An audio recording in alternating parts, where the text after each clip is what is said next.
유튜브로 읽는 박정희 전기 2권 전쟁과 사랑 이현란과의 약혼.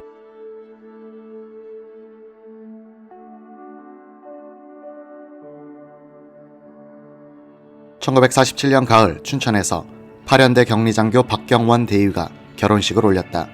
사관학교 중대장 박정희는 친구들과 함께 하객으로 이 결혼식에 참석했다. 박정희는 박경원보다 6살이 많았으나 박형이라 부르면서 접근하는 박경원과 친했다. 이 결혼식의 신랑 측 들러리는 김정곤 대위였고 신부 고구목의 들러리는 이현란이라는 이화여대 학생이었다.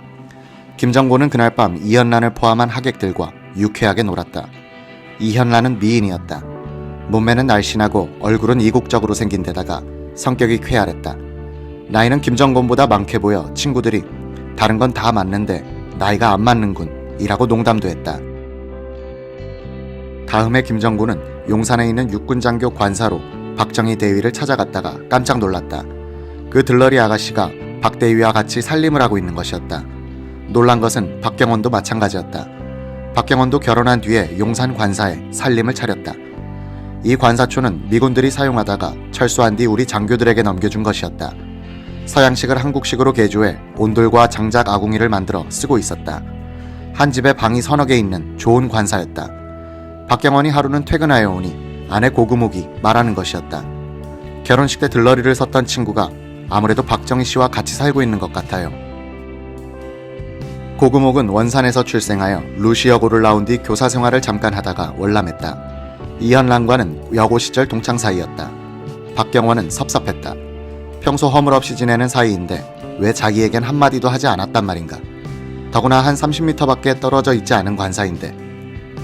다음날 박경원 부부는 박정희의 관사를 찾아갔다. 이현란은 정말 미인이었다. 박정희, 이현란은 원만하게 보였다. 두 사람은 큰 동요를 보이지 않았다. 박정희가 아무 내색도 하지 않고 박경원 부부를 맞아주니 이쪽에서도 할 말이 없었다. 두 박대위는 그냥 세상 돌아가는 이야기만 나눴다.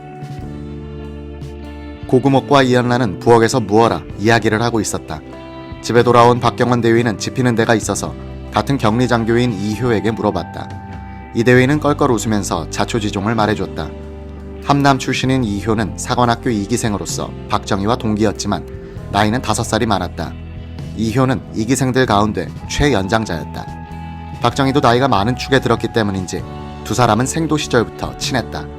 이효 장군은 몇 년 전 작고했는데 부인 우정자 할머니에 따르면 박정희는 생도 시절에도 신당동에 있던 이효의 집에 자주 놀러왔다고 한다.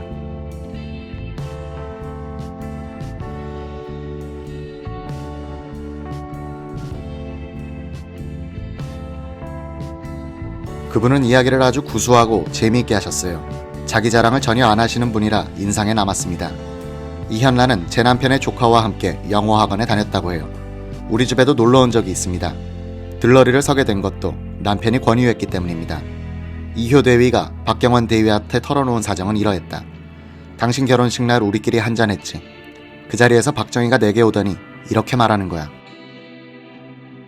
이형, 나도 혼자서 쓸쓸하게 지내는데 아까 들러리 썼던 아가씨하고 잘 좀 되도록 도와주시오. 그래서 내가 소개시켜줬지. 그때 22살이던 이현란은 고향에서 단신으로 월남한 뒤 이화여대 아동교육학과 1학년에 재학 중이었다. 이화여대에 보존돼 있는 이현란의 성적표를 보면 율동 과목의 점수가 가장 높다. 이현란은 생전 증언에서 나는 그때 이화여대 다림내 해서 포부도 크고 전성기였다고 말했다. 화사한 것을 좋아하는 성격의 소유자였다는 이현란은 토요일 오후에 이효 대위가 자꾸 나가자고 해서 명동 3호정에 갔다고 한다. 윤태일, 이한림, 이주일 등 몇 사람이 미리 와 있었습니다. 나는 부끄러워서 말대꾸도 못하고 구석에 앉아 있는데 미스터 박이 소개됐습니다. 키도 조그마한 양반이 볼품이 없었습니다만 일본 육사를 나와서 그런지 박력과 기품이 있었습니다. 그 뒤 미스터 박은 일요일만 되면 기숙사로 나를 찾아왔습니다. 그때 제 부모는 북에서 못 나오시고 해서 저는 있는 돈을 까먹고 있었습니다.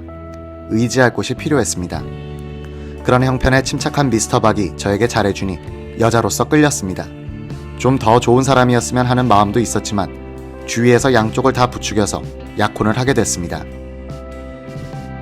이현란은 은사의 도움을 받고 가정교사도 하면서 등록금을 마련하고 있었다고 한다. 박정희 이현란은 1948년에 들어서 약혼식을 올렸다고 한다. 지금 독일에 간 친구 하나만 참석했어요. 피아노 책을 사려고 기숙사에서 나오는데 미스터 박이 이의 없죠 라고 해요.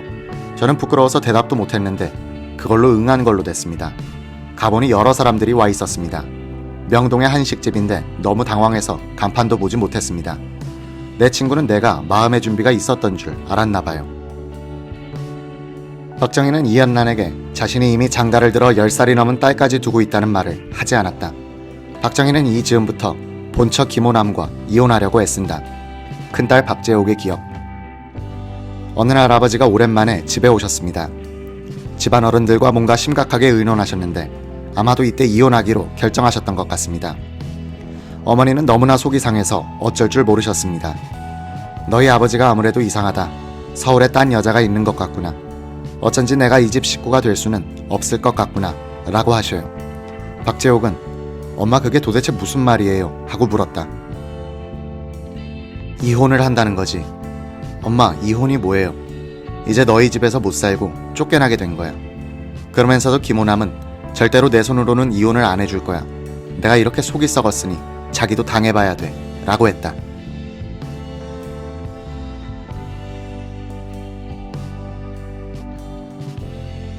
박정희 대위가 8살 아래인 이화여대 1학년생 이연란과 사귀면서 본처 김호남의 소외는 더욱 깊어졌다. 이런 사정을 지켜보고 있었던 것이 11살의 큰딸 재옥이었다. 내 가슴속에는 아버지께서 어머니가 아닌 다른 여자를 좋아한다는 사실만이 충격으로 자리 잡았다. 내가 보기에는 우리 엄마가 최고인데 예쁘고 날씬하고 나에게도 그렇게 잘해주는데 그 뒤로는 어머니가 어디 가신다는 이야기만 들어도 가슴이 철렁 내려앉으며 불안해졌다. 이혼하기 전부터 이미 아버지로부터 버림받은 것이나 마찬가지였던 어머니와 나의 애처로운 모습에 할머니는 얼마나 속을 끓이셨는지 모른다. 아들을 대놓고 나무라지도 못하고 그렇다고 어머니를 마냥 잡고 있을 수만은 없는 것이 할머니 입장이었다. 불쌍한 내 새끼, 사촌 형제들 사이에서 제대로 얻어먹지도 못하고. 할머니는 축 처진 내 모습을 볼 때마다 안쓰러워 어쩔 줄 모르셨다. 할머니의 속바지 주머니에는 늘 무언가 먹을 것이 들어있었다. 사촌들이 볼세라 내 입에 슬쩍 넣어주시곤 했다. 감이 하나 있으면 할머니는 화로에 재 속에 파묻어 두었다가 내가 혼자 방에 들어가면 재를 걷고서 뜨뜻해진 감을 꺼내주시는 것이었다. 박정희의 어머니 백남이는 그때 70을 넘긴 나이였다. 늘 막내 며느리의 음식 솜씨와 바느질이 최고라고 칭찬했지만 김호남에게는 큰 위로가 될 수 없었을 것이다. 박재옥은 어머니와 할머니의 과보호 속에서 5살 때까지 젖을 먹었다. 남편의 사랑을 잃은 김호남의 딸에 대한 집착, 그런 어머니에 대한 딸의 집착도 그만큼 강했다. 김호남은 이윽고 박재옥을 데리고 구미를 떠나버렸다. 죽은 박상희의 아내 조기분에게만 이야기하고 사라졌다. 백남이 할머니는 며느리와 손녀를 찾아 헤맸으나 알 길이 없었다. 박재옥에 따르면 모녀는 대구로 갔다고 한다. 대구로 가보니 어머니에게도 이미 다른 남자가 있었다. 나이에 비해서 조숙하고 눈치가 빠른 나는 대번에 내가 처해 있는 상황을 이해할 수 있었다. 나는 본능적으로 그 상황이 싫었다. 결사적으로 그 견딜 수 없는 상황에 반기를 들었다. 10살 남짓한 계집아이가 할 수 있는 거부의 표시라는 것이 무엇이 있겠는가? 어떤 조리 있는 말로 어머니를 설득할 수 있겠는가? 나는 그저 울었다. 밤새도록 울고 또 울었다. 그것이 내 의사를 표현할 수 있는 유일한 길이었다. 1948년 조선경비사관학교 중대장으로 근무하면서 이현란과 약혼한 박정희 대위는 곧 이현란을 용산의 관사로 데리고 와서 동거하기 시작한다. 이현란의 생전 증언에 따르면 여름방학 때는 대학 기숙사를 비워주어야 하는데 마땅히 머물 곳도 없어 친구와 함께 박정희의 관사를 쓰기로 했다는 것이다. 그런데 온다는 친구는 나타나지 않아 박정희와 동거에 들어가게 됐다고 한다. 여름방학이 끝나자 이현란은 이 관사를 나와 친구 집으로 옮겼는데 명동에 칼국수를 먹으러 갔다가 박정희에게 들켜서 다시 관사로 잡혀왔다고 한다.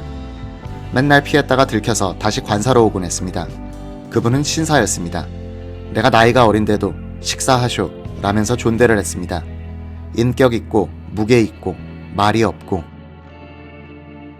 내가 말이 없어 재미없지요 라고 하기에 말이 핀 꽃에 열매가 없다고 말해줬습니다. 미스터 박은 술은 노상 마셔도 정신은 항상 말짱했어요. 자세가 흐트러지지 않고요. 내가 술을 싫어하니까 집에서는 안 마셨어요. 술 한 상이라도 우리 집에서 받은 사람 있으면 나와보라고 해요.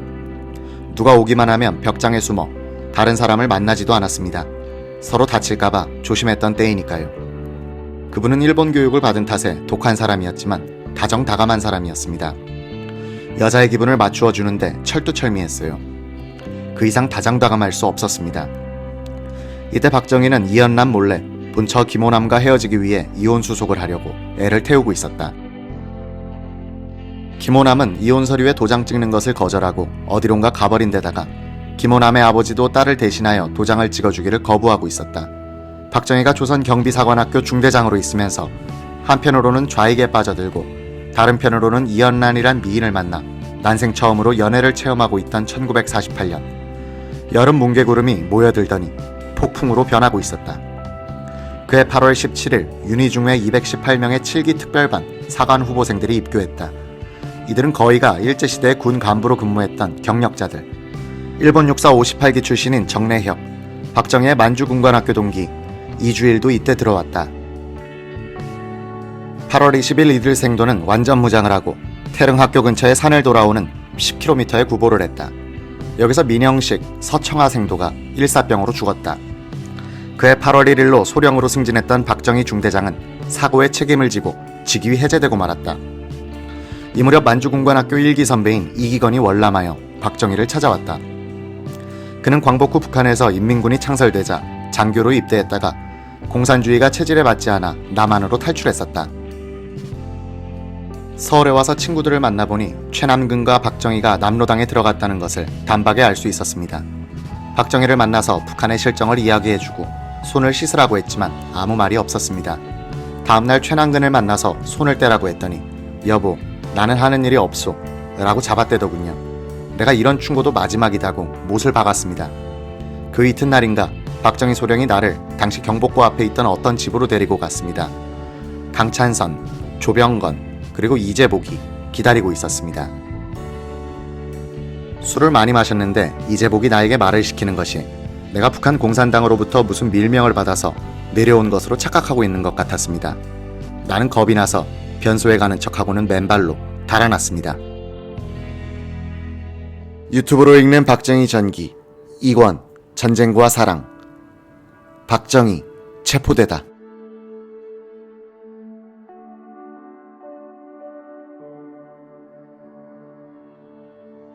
(1948년 10월 19일) 밤 8시쯤 비상나팔을 신호로 해 여수주둔 14연대에서 반란이 일어났다. 이 연대는 제주도 공비토벌작전에 출동하기 위해 대기 중이었다. 연대 내의 남로당 조직책인 지창수 상사가 주동이 된 이날 밤의 반란으로 20여 명의 장교들이 현장에서 사살됐다. 14연대가 여수를 점령하자 순천에 파견되어 있던 2개 중대도 호응하여 순천을 점령했다. 이 반란으로 여수에서 군인들과 공무원 1200명이 피살됐다. 순천에서도 400여 명의 인명피해가 발생했다. 육군본부는 21일자로 광주 5여단 사령부 내에 반군 토벌사령부를 설치하고 사령관의 송호성 준장을 임명해 2여단과 5여단을 지휘하도록 했다. 22일 정부는 여수와 순천에 계엄령을 선포했다. 며칠 뒤 토벌군 사령관이 원용덕으로 교체됐다. 참모장은 당시 육군 정보국장 백선엽, 작전 및 정보참모는 정보국 첩보과장 겸 전투정보과장 김정곤 소령이었다. 김 소령은 내근 데스크 일을 맡고 있었다. 사령관과 참모장이 일선 전투 지역을 돌아다니면서 지시를 하면 이를 받아 처리하는 일이었다. 예하 부대의 작전 명령 하달, 보급 관리, 경찰과의 연락 등이 주 임무였다. 김정곤은 유양수 소위에겐 경찰과의 연락 업무를 맡겼다. 김소령은 전투정보과 이기건 소위도 불러내렸다. 김정곤은 작전 참모 업무를 보좌할 사람을 찾다가 과거의 부하였던 박정희 소령이 생각났다. 그는 사관학교의 중대장 요원으로 있던 박소령을 토벌사령부 근무로 발령내도록 원용덕 사령관에게 건의했다. 원 대령도 8연대장 시절에 박정희를 데리고 있었고 그의 탁월한 능력을 잘 알고 있었으므로 쾌히 승낙했다. 좌익 장교 박정희 소령은 좌익 반란군을 진압할 토벌군 사령부의 작전 장교로 일하게 된 것이다. 김정곤의 증언. 전사 기록에는 박정희가 작전 참모로 적혀 있는데 사실과 다릅니다.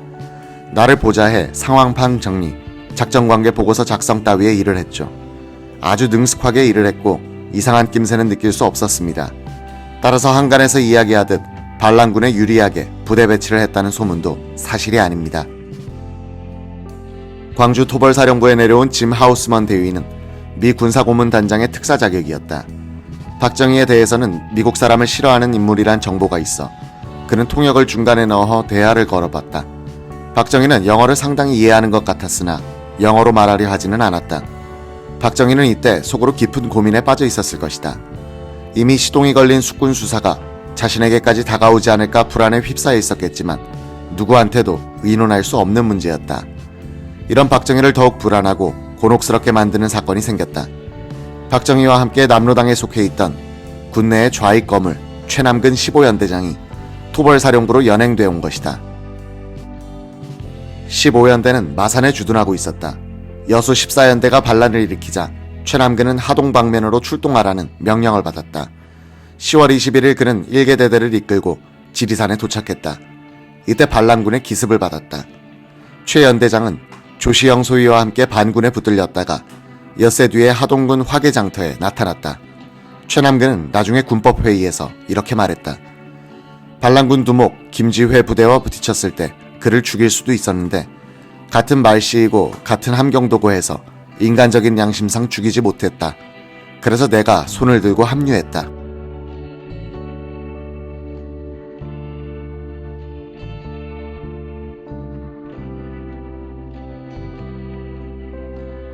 비록 좌익 사상을 가졌지만 어제의 전우들이 고륙상잔한다는 것은 가슴 아픈 일이며 또한 나를 아껴준 상관이나 부하들을 배신할 수 없어서 탈출했다. 김지회의 처가 묵인하여 빠져나올 수 있었다. 군 당국에서는 최남근이 반군에 붙잡힌 상황부터가 의심스러운 점이 많다고 판단해 광주 토벌군 사령부에 일단 연금시켰다. 여기서 그를 신문한 이는 김정군 소령이었다. 김 소령은 8연대 중대장으로 있을 때 원용덕의 후임으로 온 최남근 연대장을 모셨던 적이 있었다. 그때부터 미군 방첩대는 최를 의심하고 있었다. 그는 초급장교 시절에 가족을 데리고 온다면서 2달 동안이나 부대를 이탈해 북한에 다녀온 적이 있었다고 한다. 김정군은 과거의 상관 최남근의 계급장을 스스로 떼게 했다. 잠은 장교 숙소에서 재웠다. 김정군 소령은 이기건 소위를 부르더니 오늘 밤 최남근과 박정희가 서로 할 말이 많을 것이니 주의하라고 당부했다. 과연 그날 밤 최남근과 박정희는 밤새도록 소곤소곤 하더란 것이다. 김정군 소령은 최남근에게 자술서를 쓰도록 했다. 읽어보니 다른 목격자들의 증언과 맞지 않았다. 그렇다고 강제 수사를 할 수도 없었다. 김 소령은 자신의 소견서를 봉투에 넣어 최남근과 함께 숙군수사본부가 된 육군본부 정보국으로 송치했다. 육본에서는 11월 8일자로 최남근을 사여단 참모장으로 전보 발령했다. 그 직후 서울로 철수한 김정군 소령은 인사차 백선엽 정보국장을 찾아갔다. 마침 그때 미군 방첩대 장교가 들어오더니 최남근에 관련된 자료를 내놓는 것이었다. 백 국장은 서랍 속에 넣어두었던 김정군의 소견서를 꺼내 대조하더니 안색이 변하는 것이었다. 즉시 최남근을 체포하라고 사연대로 전보를 쳤다. 최는 부임하지 않고 달아났음이 밝혀졌다. 며칠 뒤 그는 대전에서 체포됐다. 그는 군법회의에서 이런 진술을 남겼다. 내가 이미 국군을 배반한 반역자가 되었는데 군법회의에 회부되면 필경 김지회에 대해 언급하지 않을 수 없어 이중의 배반자가 된다. 그래서 군인 생활을 청산하고 조용히 살기 위해 도망했다. 박정희는 최남근의 체포가 바로 자신의 체포로 이어질 수 있을 것이라는 생각을 했겠지만 달아나지는 않았다. 그는 여수 14연대의 반란이 진압된 뒤 서울로 철수해 육군본부 작전교육국 과장요원으로 발령받았다. 이 무렵 최창윤이 나타났다. 2년 8개월 전에 여운형의 지시에 따라 박승환 등 동지들과 함께 북한에 들어가 인민군 창설요원으로 일했던 최창윤이 지옥을 경험하고 탈출해온 것이었다. 만주군관학교 출신인 최창윤은 1기 후배인 박정희를 왕십리에 자기 집으로 불렀다. 그는 자신이 체험한 공산주의의 악마성을 열심히 이야기해주면서 빨리 남로당으로부터 발을 빼라고 설득했다. 박소령이 돌아간 뒤 최창윤은 옆방에 있던 만주군 후배 박창암에게 돌아서라고 했더니 박정희는 신중하게 고개를 끄덕이더구만 이라고 말했다고 한다.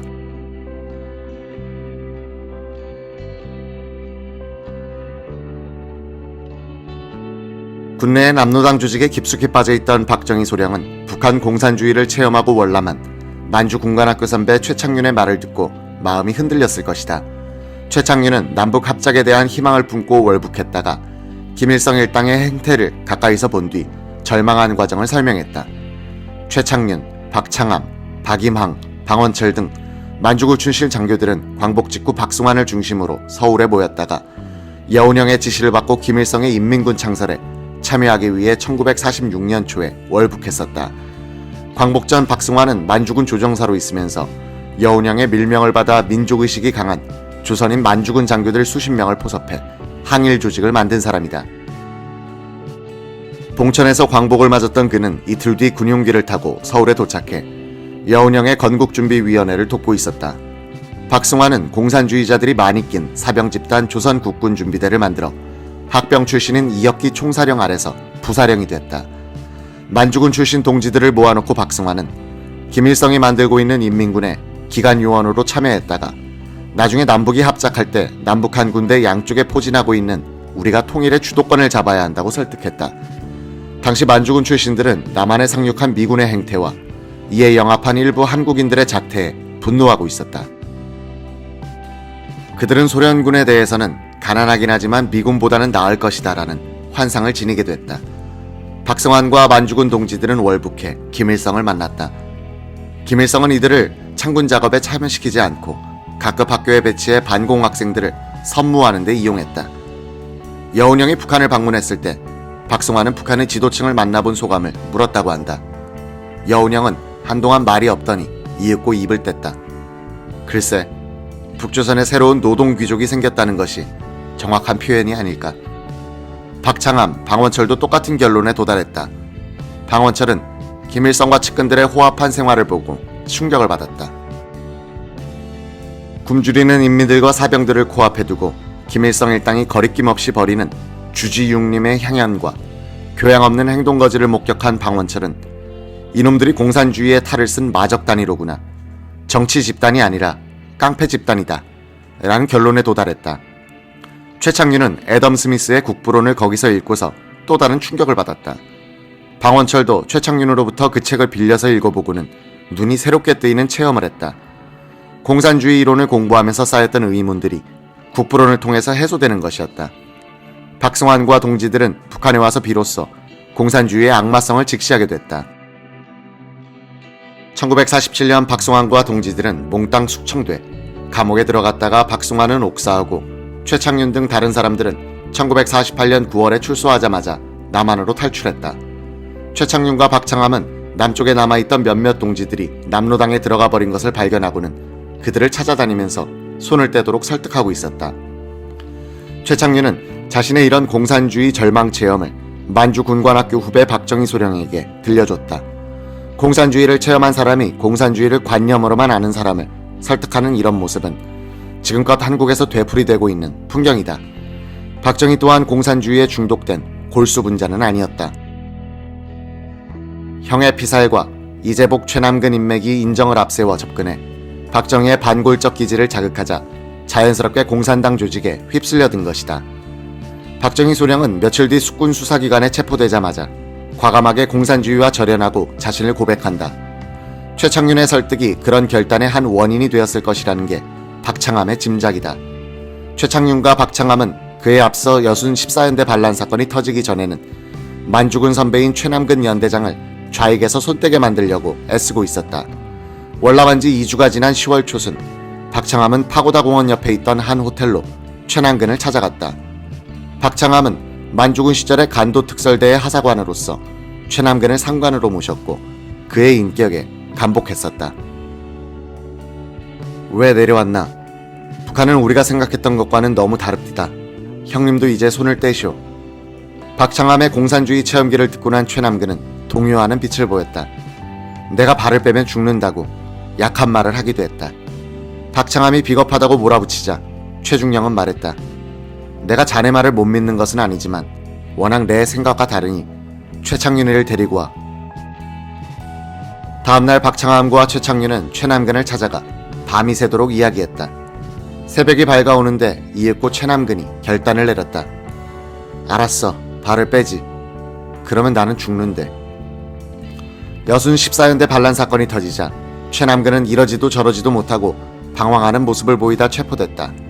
최창윤에 의한 설득 때문에 마음이 흔들린 상태에서 반란 사건을 맞아놓으니 진압군도 아니고 반란군도 아닌 어정쩡한 태도를 보인 것으로 추정된다.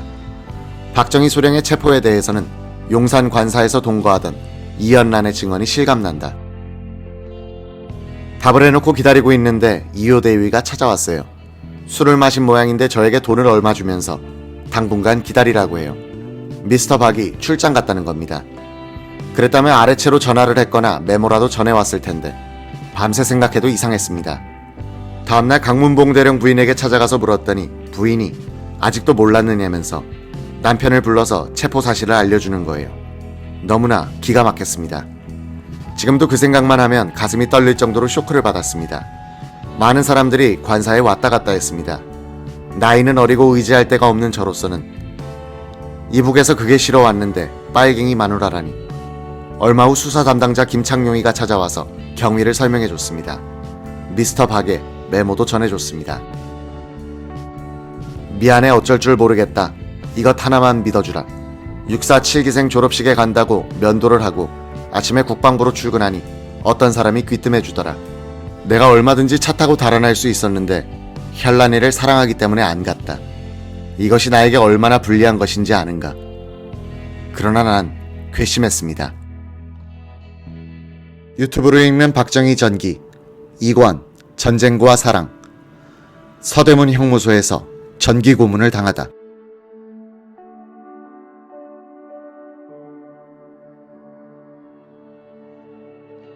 숙군 수사팀에 구속된 박정희 소령이 그 절박한 상황에서 이연란에게 쪽지를 써 고백한 내용. 현란이를 사랑하기 때문에 도망갈 수 있었는데도 가지 않았다는 것은 아마도 진실일 것이다. 8살 아래인 그녀에 대한 박정희의 집착은 대단했다. 만약 이때 이연란이란 여인이 없었고 박정희가 달아났다면 그의 생애는 전혀 다른 궤적을 그렸을 것이다. 자표와 처형됐든지 산으로 들어가 빨치산이 되었든지 월북했을 가능성도 배제할 수 없다. 사형 선고를 면하고 감옥살이를 했다면 6.25 동란이 터지고 정부가 후퇴할 때 다른 좌익수와 함께 처리되었을 가능성도 있다. 어느 쪽이든 대통령 박정희는 없었을 것이다. 박정희의 애절한 고백은 그러나 빨갱이가 싫어서 월남했는데 빨갱이 마누라라니 하면서 배신감을 가누지 못했던 이연란에게는 효과가 크지 않았다. 이연란의 생전 증언에 따르면 박정희가 구속된 얼마 뒤 조카 박재석과 한 여인이 서울로 올라와 관사에 찾아왔다고 한다. 이들은 이연란에게 재욱이 엄마가 알게 될지 모르니 서대문 형무소에 면회를 다니지 말라고 하더란 것이다. 박재석과 같이 온 여인은 박정희의 죽은 형 박상희와 친한 서울 여자였다. 그녀는 이연란을 보고서는 이렇게 참한 색시가 어쩌나 라면서 김호남이 가출한 이야기, 박정희가 이혼 수속을 하려고 했으나 못한 이야기를 털어놓았다. 이연란은 이때 처음으로 박정희가 결혼해 11살 낳은 딸이 있다는 사실을 알게 되었다는 것이다. 체포되기 전 어느 날 박정희는 이연란의 손을 잡고 한참 쳐다보더니 참 미안하다는 말을 한 적이 있었다. 그때는 그냥 의아했는데 일이 닥치고 보니 말 못할 사정을 털어놓으려 한 것임을 알았지만 이현란은 배신감으로 용서가 안 되었다는 것이다. 나를 아내로 맞을 때 암시를 주었어야지. 장가가서 아이까지 낳았다고 하니 정이 떨어졌습니다. 나는 이성애, 이자도 모르는 여자인데 도저히 이해를 해줄 수 없었습니다. 군적도, 사랑도, 나중엔 어머니도 잃게 하고 자신의 목숨까지도 풍전등화로 내몬 박정희의 좌익 모험이 지옥의 계절로 그를 인도한 날은 1948년 11월 11일이었다. 그의 체포를 알려주는 공식 문서는 국내에 남은 것이 없다. 박정희를 연구하고 있는 미국 하버드대학교 한국학과 과장 카터 제이 에거트 교수가 미국 국립문서보관소에서 찾아낸 한국군 헌병사령관 담당 미 군사고문관 보고서에 박정희의 이름이 등장한다.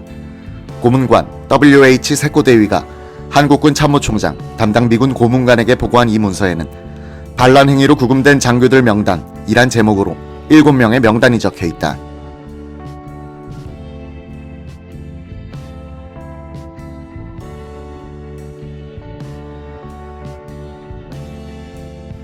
이영섭 해군 중령, 나학수 소령, 안영길 소령, 안기수 소령, 최남근 중령, 오동기 소령, 박정희 소령. 왜 박정희가 최병덕 대령의 명령에 의해서 체포되었는지는 확실하지 않다. 그때 최대령은 지금의 합참의장에 해당하는 참모총장이었고 육군 총참모장은 이응준 대령이었다. 박정희를 체포한 것은 국군의 모체로 불리는 1연대의 정보주임 김창룡 소령이었다. 초대의 1연대장은 최병덕이었고 그는 김창룡이 마음속으로 존경하는 몇 안 되는 장교들 중 한 사람이었다. 김창룡이 최병덕의 결재를 얻어 박수령을 체포했기 때문에 두 사람은 그를 살리는데도 일정한 역할을 하게 된다. 유년기에 국군에 피바람을 부르게 된 숙군 수사는 김창룡이란 인물을 한국 현대사의 무대에 악역으로 등장시킨다. 일제시대엔 관동군 헌병하사관, 국군에서는 특무대장, 그리고 1956년에 40세로 암살될 때까지 빨갱이란 말에 이를 갈면서 군내의 좌익숙청을 일생의 천직으로 삼았던 그에 대한 평가는 천당과 지옥만큼이나 엇갈린다.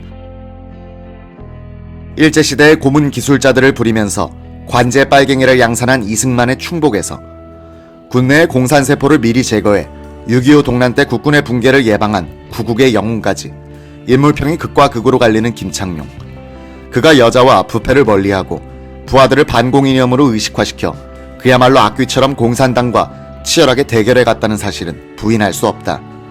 함남의 영흥에서 출생한 그는 만주를 점령하고 있던 일제 관동군의 헌병하사관으로 있으면서 주로 소련과 연계된 공산주의자들을 적발하는 일을 하다가 광복을 맞았다.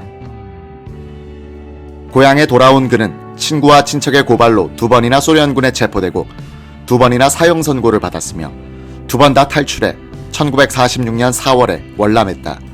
김창룡은 서울역 앞에서 거적대기를 쓰고 열흘을 지내다가 관동군 정보하사관 출신인 친구 박기병에게 발견된다. 박기병은 일찍 군대에 들어와 연대장이 돼 전북 이리에 있는 사면대로 부임하는 길이었다. 박기병은 김창룡을 3년대의 본부중대장으로 있던 이한림 부위에게 보냈다. 허름한 군복 차림에 머리를 빡빡 깎은 김창룡은 운동화를 신고 있었다. 이 부위님, 무슨 일이건 좋으니까 공산당 때려잡는 일만 맡겨주시면 생명을 아끼지 않겠습니다. 공산당 놈들에게 복수할 곳만 정해주십시오. 이한림은 초면에 벌써 집요하고 무서운 강기가 여지없이 번득이는 김창룡을 이등병으로 입대시켰다.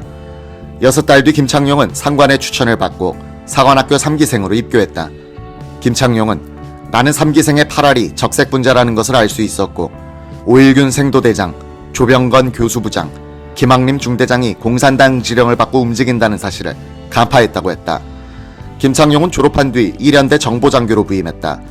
그는 1연대 정보반을 군내 좌익 수사의 본산으로 만들었다. 국군 지휘부에서 좌익 수사를 꺼리고 있을 때 김창룡만이 우직하고 집요하게 밀어붙였다. 여순 14연대 반란 사건이 나자 비로소 군 수뇌부는 김소령에게 좌익 숙청의 실무를 맡긴다. 박정희는 이 김창룡에게 걸려든 것이었다.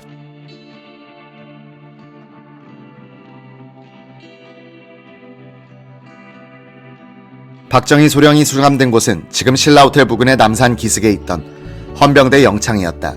박정희는 여기서 수사에 협조하기로 결심한다. 그가 수사팀장인 김창룡 1연대 정보주임에게 써낸 자술서를 읽어본 사람으로서 유일한 생존자는 당시 육군본부 정보국 특무과장이던 김한일. 박정희와는 사관학교 동기였고 20여 년 전 기독교 목사로 있던 그는 이렇게 말했다. 김창룡한테 들었는데 박수령은 구속되자마자 이런 때가 올 줄 알았다면서 자술서를 쭉 써내려갔다고 합니다. 그 내용인즉 대구 폭동에 가담했다가 피살된 박상희 형의 집을 찾아가 봤더니 이재복이가 유족들을 도와주고 있더랍니다. 이는 공산당 선언 같은 책자를 가져다 주면서 남로당에 가입하라고 꾀었고 형의 원수를 갚으라고 하더랍니다. 자술서를 읽어보니 박수령은 이념적 공산주의자가 아니고 인간관계에 얽혀서 또 복수심 때문에 남로당에 들어간 감상적 공산주의자라는 생각이 들었습니다. 박정희는 자신이 알고 있는 군내 남로당 조직원들의 이름들을 많이 털어놓았다. 특히 박수령이 중대장으로 1년 남짓 근무했던 사관학교 내의 남로당 세포에 대해 많은 정보를 제공했다고 한다. 박정희와 친밀했던 육군본부 정보국 전투정보과 김점곤 과장은 김창룡 소령을 따로 불러 때리지 말고 수사하라고 부탁했다고 한다. 그러나 박정희는 혹독한 고문을 받았다. 자술서를 잘 썼다고 해서 얌전하게 대접하면서 수사를 할 수 있는 분위기가 아니었다. 그해 4월 3일부터 시작된 제주도 폭동과 여순 14연대 반란 사건을 통해서 군내 좌익이 저지른 동료 군인들에 대한 학살은 많은 수사관들을 난폭하게 만들었다. 수군 수사의 기본 성격은 숙청이었다. 적법 절차와 인도주의가 낄 수 있는 여지는 좁았다. 박정희는 헌병대 영창에서 한동안 있다가 서대문 형무소로 넘어갔다. 여기에는 전군에서 붙들려온 수군 피의자 1000여 명이 건물 2개동에 수용돼 있었다. 김창룡은 형무소에서 방을 빌려 상주하면서 신문을 벌이고 있었다. 박정희 소령과 같은 무렵에 구속된 김도영은 김창룡의 조사실로 불려갔다. 김창룡 소령, 이한진 대위 등 수사관들과 마주하게 되었다. 한 구석에서 누군가가 전기 고문을 받으면서 비명을 지르고 있었다. 박정희였다. 너도 불지 않으면 저렇게 된다.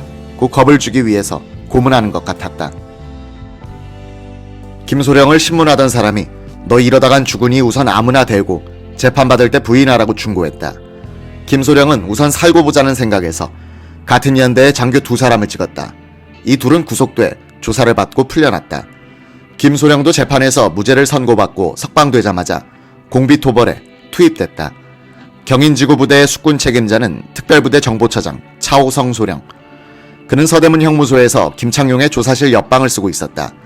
어느 날 김창룡 방에 들어갔더니 박정희 소령이 우두커니 혼자 앉아 있었다. 차 소령은 친면이 있는 그에게 말했다. 박형, 이왕 자백하려면 깨끗이 털어놓으세요.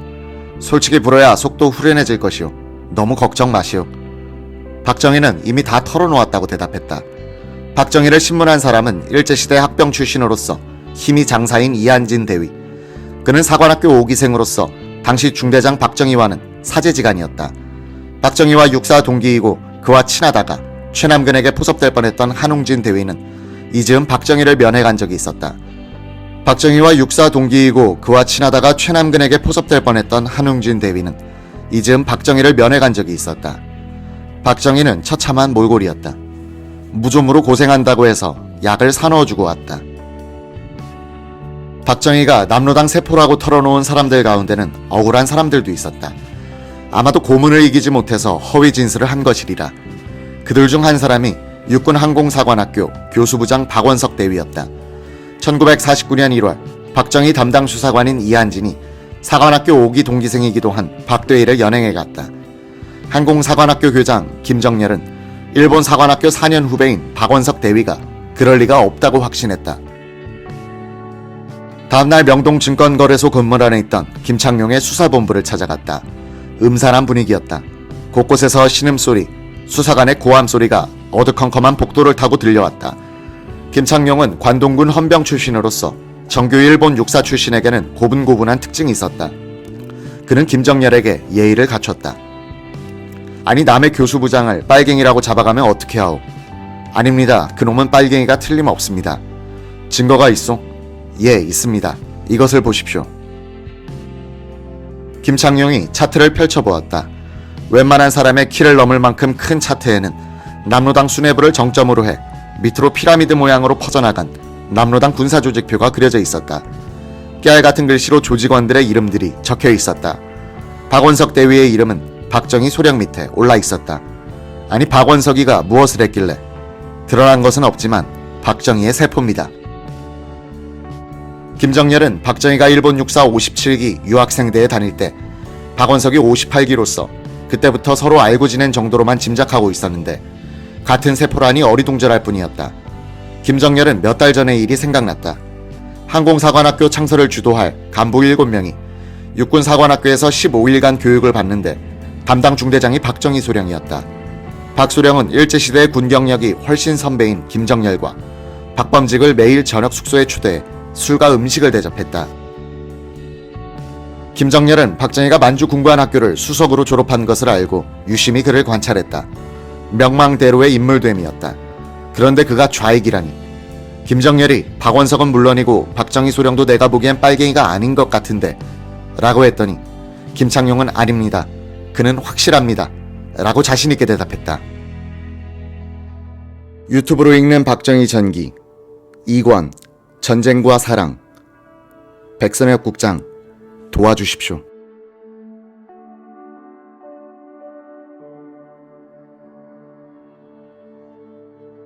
김정렬 교장이 가만히 생각해보니 박원석 교수부장을 구해내려면 상선으로 되어 있는 박정희의 무고함을 증명하면 될 것 같았다. 그래서 수사 책임자 김창룡 소령에게 다짐하듯 재차 물었다. 만약 박정희 소령이 빨갱이가 아니라는 것이 입증돼 풀려나온다면 어떻게 하겠소? 그야 박원석이는 자동적으로 풀려나오게 되겠죠. 박정희가 빨갱이가 아니면 박원석은 그저 나오는 것이요. 예, 그렇습니다. 김정렬은 육군 참모차장이던 정일관 대령을 찾아갔다. 만주군 후배인 박정희가 빨갱이로 몰려있으니 살려내라는 식으로 다그쳤다. 지금 김창룡이가 나까지 빨갱이로 보고 나를 못 잡아서 안달인데 내가 어떻게 하겠소? 아니 그게 무슨 소리요? 참모차장인데 한번 따져볼 수는 있지 않습니까? 아이고, 김창룡이 이야기는 하지도 마시오. 김정렬은 백선엽 6본 정보국장을 찾아갔다. 백 대령은 수군 수사의 총책임자였다. 백선엽 대령도 김정렬의 구명 요청에 대해 난색을 보였다. 그도 형님 말도 마십시오. 김창룡이는 지금 나를 잡아넣지 못해서 안달입니다. 라고 하더란 것이다. 이에 대해서 백선엽 전 육군대장은 김정렬 씨가 와서 박원석 대위를 선처해달라고 말한 적은 있지만 박정희에 관한 언급은 없었다. 김창룡은 나의 지시를 잘 따르는 부하였다고 말했다. 김정렬은 일본 육사 5기 선배인 최병덕 준장의 서울 용산구 가로알동 자택을 찾아갔다. 그는 지금의 합참의장에 해당하는 국방부 참모총장으로 있었다. 김정렬 교장의 말을 듣더니 최병덕은 즉시 김창룡을 불렀다. 김정렬은 다른 방으로 피했다. 김창룡과 이야기를 나누고 돌려보낸 뒤 최병덕은 김정렬을 다시 불러 이렇게 말했다. 김창룡이가 말하기를 박정희가 남로당 뿌락치인 것은 확실한데 풀어줄 길은 있다고 하는구만. 김창룡이 제시한 살릴 길은 이러했다. 수사관들이 공산주의자들을 잡으러 갈 때 10번만 박정희 소령을 앞세우고 동행한다. 만약 박정희가 남로당 세포가 아니면 아무런 거리낌 없이 여기에 협력해 누명을 벗을 것이오. 그가 공산주의자라 하더라도 10번을 배신하게 만들면 그 세계에서 영원히 추방돼 전향하지 않을 수 없을 것이다. 설명을 마치자 최병덕은 김정렬에게 물었다. 박정희 소령이 거기에 응해줄지 몰라. 아 그거야 물론 당연히 응하겠죠. 다음날 일찍 김정렬은 다시 김창룡을 찾아갔다. 박정희가 적극적으로 협력하겠다고 말했다는 것이다. 그 일을 하는 데는 한 보름이 걸릴 것이라고 했다. 김창룡이 아무리 수군 수사의 실력자라고 해도 박정희를 마음대로 풀어줄 수는 없었다. 절차를 밟아야 했다. 전국적 규모로 벌어지고 있던 수군 수사를 총괄하고 있던 것은 6번 정보국 특무과장 김한일 소령이었다. 이 특무과는 SIS라 불렸다. 이 과는 곧 육군 특무대로 확대되고 이 부대가 방첩대, 보안사령부로 바뀌면서 두 대통령, 두 정보부장을 배출하는 등 한국 현대사를 주름잡는 권력기관으로서 역사의 전환기마다 중심적 역할을 하게 된다. 김한일은 김창룡이 박정희를 살려주자고 하자 그를 지금의 조선호텔 근방에 있던 특무과 사무실로 불러 직접 신문했다. 그는 자포자기도 하지 않았지만 그렇다고 특별히 생에 애착이 있는 것 같지도 않았습니다. 의식적으로 태연한 척하는 것도 아니고 그래서 내가 백선엽 국장에게 살려주자는 제의를 했습니다. 자기 조직을 털어놓은 공산주의자는 거세된 환관과 같아 풀어주어도 안심할 수 있다고 판단한 겁니다. 백선엽 국장은 김한일의 건의를 받아들여 박수령을 면담하기로 했다. 김한일이 수갑을 찬 박정희를 데리고 정보국장실로 들어와서 백 국장 옆에 앉았다. 백선엽은 석 달 전 여순 14연대 반란군 토벌사령부의 참모장일 때 박정희 소령을 작전 장교로 데리고 있었다. 마주 앉은 박정희의 모습은 처연했다. 생사의 기로에 선 한 연약한 인간이 생명을 애원하는 순수한 모습. 그것이 백선엽을 움직였다.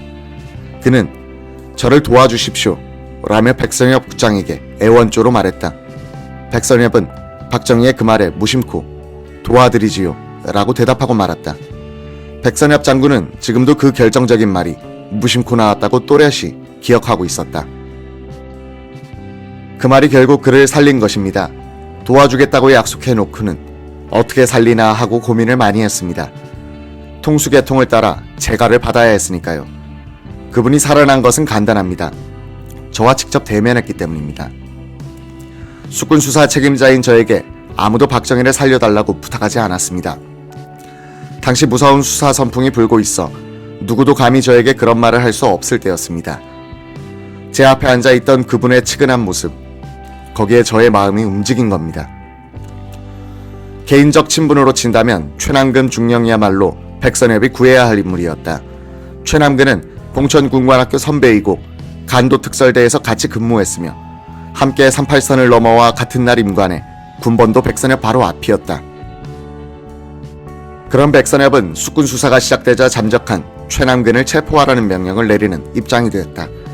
김한일의 기억에 따르면 김창룡이 박정희 구명사유서를 겸한 신원 보증서를 적어 자신과 함께 백선엽 국장에게 갔다고 한다. 백 국장은 너희들도 여기에 도장을 찍어 라고 해 세 사람이 박정희의 신원 보증인이 됐다. 붉은색 안경을 쓰고 세상을 보던 저승자자 같은 김창룡이 박정희를 살렸다는 것. 우리 현대사의 뒤안길에서 벌어졌던 수많은 기구한 인연 중에 하나다.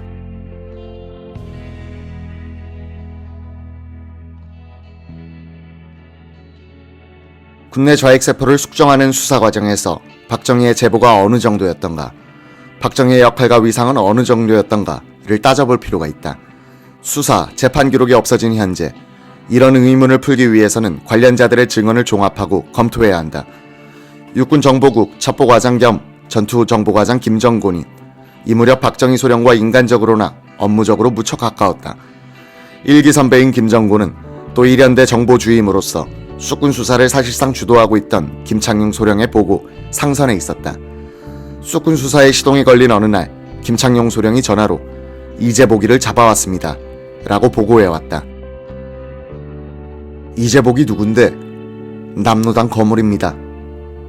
1시간쯤 뒤 김창룡이 나타나더니 김정곤 과장에게 흑백사진 한 장을 보여줬다. 김 과장은 잘 모르겠는데 어디서 본 듯하기도 하고 라고 했다. 김창룡은 이놈이 이재복인데 김 과장과 춘천에서 저녁을 같이 했다는데요 라고 했다. 그제서야 어떤 회식 자리가 생각났다. 김정곤은 박정희가 숙형이라고 데리고 온 사람과 저녁을 먹은 기억이 났다. 김창룡은 이놈이 그날 박정희의 숙형이라고 위장하고 그 자리에 나타난 겁니다 라고 했다. 1년 반 전 8연대 시절 그 회식 자리가 마련된 것은 작전참모 박정희 소위가 김정곤 중위에게 시골에서 산판을 해 돈을 좀 번 숙형이 계시는데 저녁을 사겠답니다 라고 말한 것이 계기가 됐다. 원용덕 연대장을 모시고 술을 함께 마시는데 서로 인사가 끝나고 잔이 몇 바퀴 돌고 나서 원용덕이 소리를 빽 질렀다. 야 정희야, 너 아주 쌍놈이구나. 박정희는 예? 하고 묻더니 저는 가난하게는 살았어도 쌍놈은 아닙니다 라고 했다. 이놈아, 숙칠간의 성이 다르니 쌍놈일 수밖에. 그 순간 김정곤과 박정희의 눈길이 마주쳤다. 김정곤의 눈은 어떻게 된 거야 라고 묻고 있었고 박정희의 눈은 어떻게 하지? 하고 도움을 청하고 있었다. 박정희는 김정곤의 반응이 없자 잠시 머뭇거리다가 저의 외숙입니다 라고 말하는 것이었다. 원용덕은 기다리던 대답이라는 듯이 그러면 그렇지 라고 하며 웃음을 터뜨려 분위기는 정상화됐다. 그때 박정희의 외숙이 사실은 남로당 군사부 책임자 이재복이었다는 사실에 경악한 김정곤은 다음날 일어나 생각하니 박정희도 붙들려 들어가 있을 것이라는 직감을 했다. 전화로 김창룡을 불렀다. 박정희는 고문하지 말아요. 몸이 약해서 다른 사람들처럼 다루면 죽을 가능성이 있어. 그때 박정희는 자신을 좀 혹사하고 있었다. 무슨 고민이 있는지 말수를 퍼마시는데 체력이 이를 감당하지 못하고 있었다. 김정곤이 김창룡으로부터 들은 보고에 따르면 박정희는 남로당의 군사부책인 이재복의 직속 인물로서 국내 남로당 조직도에서는 최상층부에 위치하고 있었다. 김정곤의 이야기. 여순 14연대 반란 사건 직전에 이재복이 박정희를 군내 조직 책임자로 임명한 것이 아닌가 합니다. 인간적으로 자신과 직접 연결되고 두뇌와 인격이 뛰어난 박정희로 하여금 조직을 관리하도록 했을 겁니다. 남로당의 군내 세포 관리 체계는 엉망이었습니다. 박헌영은 빨치산 출신인 김일성과는 달리 군대의 중요성에 대한 인식이 부족했던 것 같습니다. 6.4 3기생부터 군내당을 건설하기로 한 것 같은데 지휘체계의 혼선이 컸습니다. 여순 14연대 반란 사건도 중앙당의 이재복이 지시해 발생한 것이 아니고 도당이 관리하던 하사관들이 멋대로 주동해 일으킨 것입니다. 중앙당은 장교들을 관리하고 있었는데 김지회 중위가 뒤늦게 지창수 상사로부터 지휘권을 인수해 반란군의 두목이 된 것입니다. 지창수는 같은 부대에 있던 김지회가 남로당 세포라는 사실도 몰랐습니다. 김창룡이 박정희를 통해서 군내 남로당 조직의 윤곽을 그릴 수 있었던 것이 무엇보다도 큰 수확이었습니다. 저는 김창룡에게 박정희로부터 자술서를 받되 그 내용이 우리가 후에 조사한 것과 다르게 나오면 용서할 수 없다고 못을 받고 이 점을 말해두라고 했습니다. 박정희가 조직을 털어놓기 전에도 김창룡은 이재복보다 먼저 붙은 그의 비서 김형식을 통해서 군내 조직원 수백 명의 명단을 입수했다. 수사 책임자 백선엽 육군 정보국장에 따르면 경찰로부터도 군내의 좌익 명단이 넘어왔다고 한다. 김태선 서울시경국장이 이승만 대통령에게 보고한 명단이었다. 군정시대 경찰은 좌익 소탕에 앞장섰기 때문에 체계적으로 정보를 관리하고 있었던 것이다.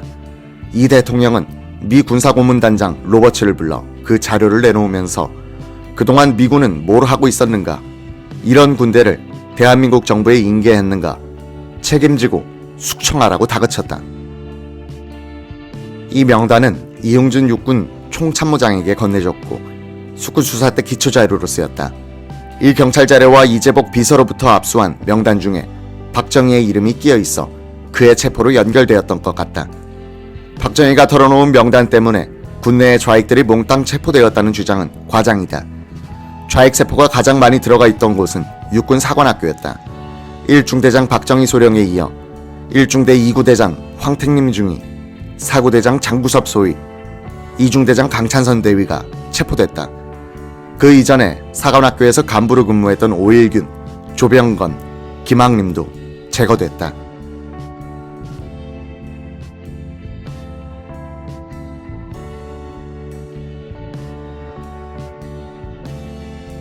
박정희의 만주 군관학교 2기 동기들 가운데서도 이병주, 안영길, 강창선, 이상진이 수청됐다.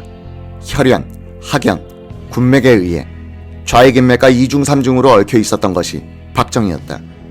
김정군의 관사는 박정희의 용산 관사와 길 하나를 두고 대각선으로 마주보고 있었다. 김정군은 박정희가 구속된 뒤에는 혼자 있는 이연란을 총각의 몸으로 찾아가기가 못했다. 옆집에 살고 있던 군악대장 이종태 부부와 함께 들러 쌀도 갖다 주곤 했다. 1949년 1월 말 박정희가 풀려나온 것을 김창룡의 전화를 받고 알게 된 김정군은 다음날 아침 일찍 찾아갔다. 현관문을 열고 들어가자 아침상을 받아놓고 밥숟가락에 김을 막 얹으려던 박정희가 김정군을 보더니 달려나와 와락 끌어안았다. 그는 김형 고맙습니다 라면서 엉엉 울었다. 유튜브로 읽는 박정희 전기 2권 전쟁과 사랑. 일생 최악의 시절 별세하는 어머니.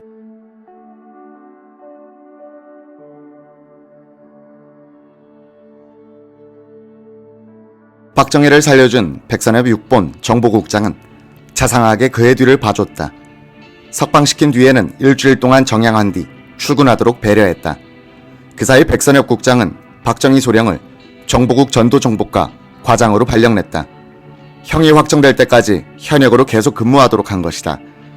박정희는 반란기도 사건이 계류 중이던 4월까지 석 달간 정복 차림으로 정상 근무했다. 전투정보과에는 남한반과 북한반이 있었다. 육사 6기 출신인 한무엽 중위는 박정희를 직속 상관으로 모시면서도 이상한 느낌을 별로 받지 못했다. 자신이 육사 생도 시절 중대장이었던 박정희가 공비토벌에 참여했다가 잠깐 무슨 오해를 받고 풀려난 모양이다 라고 생각했다. 한무엽 중위는 3월에 태고사에서 결혼식을 올렸는데 주례는 박정희였다. 그러나 정작 박정희 자신의 가정생활은 평탄하지 못했다. 박정희는 1949년 2월 8일에 고등군법회의에서 사형 구형에 무기징역과 파면, 급료 몰수형을 선고받았다. 이날 선고를 받은 피고인은 박정희 소령을 필두로 69명이었다. 이들의 공통 제목은 국방경비법 제16조 위반이다. 고등군법회의 명령 제18호에는 박 소령에게 적용된 구체적 죄명이 병력, 제공죄로 되어 있다. 이 문서는 이들 피고인이 1946년 7월경부터 1948년 11월에 걸쳐 서울 등지에서 남로당에 가입, 군내에 비밀세포를 조직해 무력으로 합법적인 대한정부를 반대하는 반란을 기도했다고 적고 있다. 박정희는 설치장관 확인 과정에서 징역 10년으로 감형되고 동시에 형의 집행을 면제받은 것이다. 파격적인 특례였다. 박정희는 또 불구속 상태에서 이런 재판 절차를 밟은 것으로 추정된다. 군법회의 재판관 김한용은 박정희는 남로당에 가입하긴 했으나 적극적으로 활동하지는 않았고 군 내에서도 인물이 아깝다는 여론이 일어나 그런 감형이 가능했을 것이다 라고 말했다.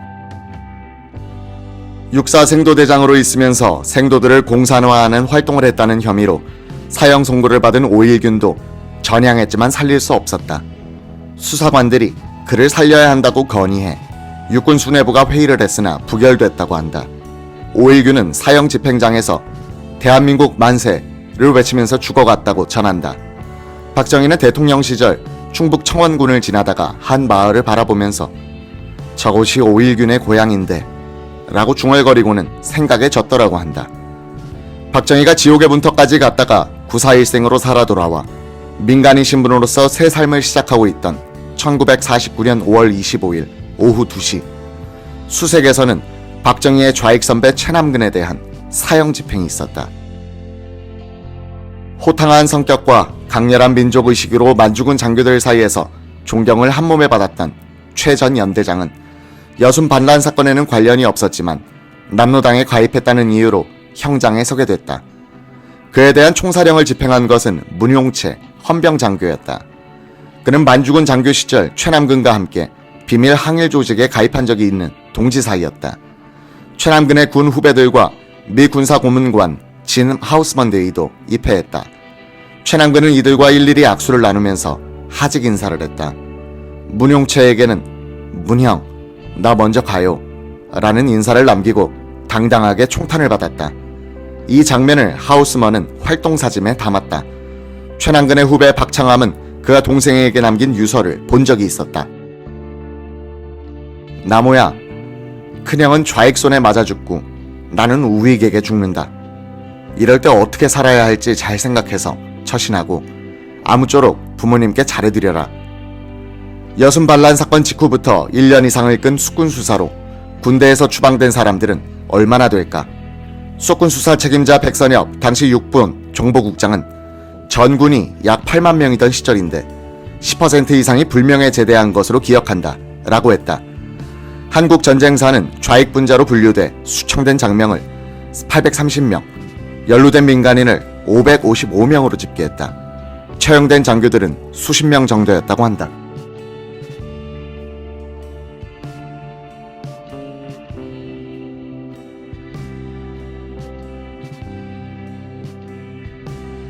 육사 3기생 출신 장교들 가운데 60여 명이 숙청된 것은 숙군 수사의 주역 김창룡이 3기생으로서 훈련을 받을 때 동기생들 내의 좌익세포를 많이 파악해 놓았던 데다 남로당이 3기생부터 조직적으로 침투했기 때문이다. 한국전쟁의 영웅 백선엽 전 육군 참모총장은 이 숙군이 대한민국을 살렸다고 말한다. 그 1년 반 뒤 6.25가 터졌습니다. 초전에 일방적으로 밀릴 때인데도 국군은 집단 투항을 한 부대가 하나도 없었습니다. 중대, 소대 규모에서도 없었습니다. 숙군이 없었더라면 군내의 남로당 세포가 들고 일어나 국군은 붕괴됐을 겁니다.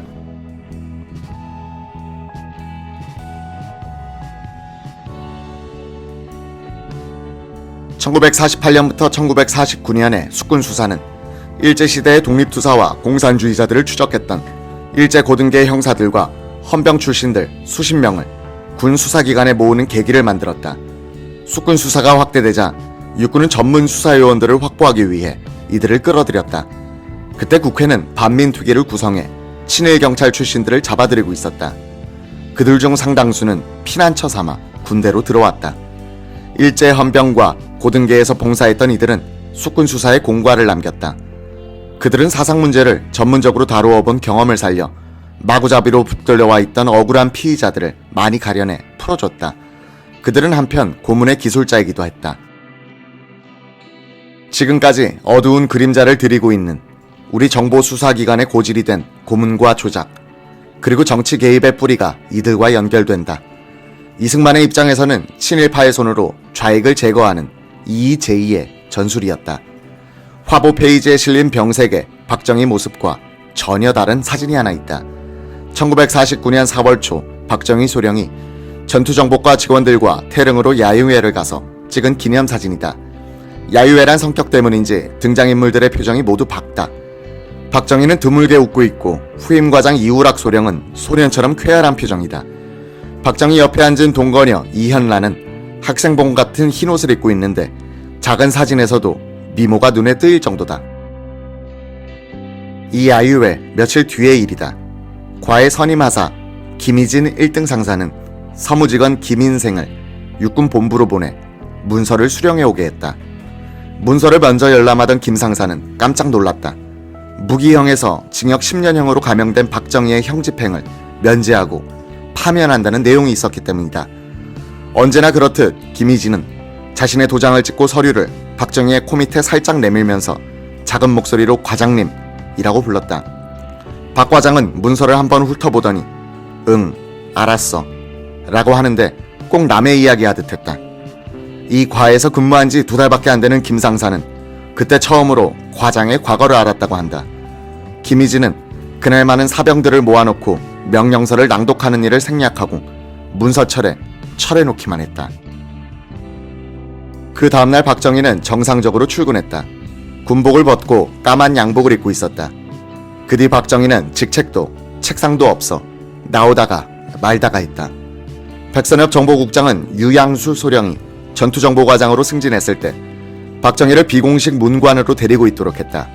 백 국장은 기밀비에서 매달 조금씩 떼내어 박정희의 월급을 마련하도록 했고 지프도 계속해서 쓰게 했다. 일부 기록은 이 시절에 박정희를 문관이라고 쓰고 있는데 그는 공무원도 아니고 정식 고용 문관도 아니었다. 박정희는 직제에는 없지만 상황실장 역할을 하게 됐다.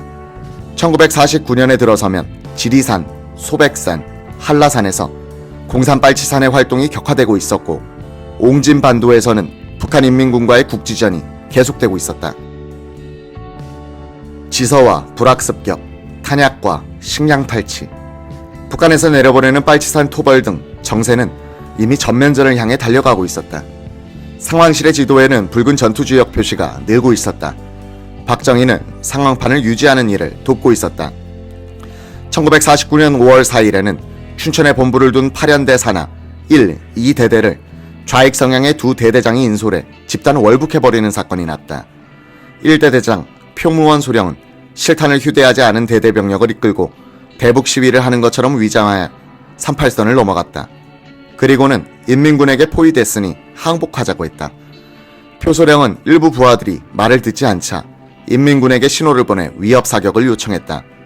239명의 장병은 남으로 탈출하고 217명이 월북하고 말았다. 같은 날 이 대대장 강태무 소령은 인민군이 점령하고 있던 38선상의 고지를 공격한다는 허위 명령을 내리고는 부대를 돌격시켰다. 매복하고 있던 인민군과 교전이 시작돼 포위되자 강 소령은 부대를 끌고 항복해버렸다. 382명의 장병은 남쪽으로 탈출하는 데 성공했고 368명은 대대장을 따라 월북했다. 8중대 김인식 중위는 교전이 시작되기 직전에 위장 귀순한 인민군 2명이 교전이 시작된 뒤 본색을 드러냈고 우리가 길을 안내할 테니 월북합시다고 제의하자 사살해버렸다. 김중희는 혈전을 벌이면서 퇴로를 찾아 남으로 내려왔다. 표무원, 강태무, 2 소령은 남로당에 가입하지 않았지만 불순분자라는 의심을 받아 언젠가는 체포될지 모른다는 불안감에 휩싸여 지내다가 월북했다는 이설도 있다. 이 2개 대대의 월북 사건으로 이응준 육군 총참모장이 물러나고 그 자리에는 국방부 참모총장 최병덕 준장이 전보됐다. 이응준 장군은 김창룡 소령이 강, 표, 소령을 구속 수사하겠다고 결재를 올렸을 때 38선을 지키는 부대장을 함부로 그럴 수는 없다면서 부결했던 책임을 진 것이었다. 월북한 2개 대대는 8연대 소속이었는데 연대장 김영일 중령은 소령 자리인 6본 정보국 전투정보과장으로 좌천돼 왔다. 전임 이우락 소령은 병참 차감으로 전보됐다.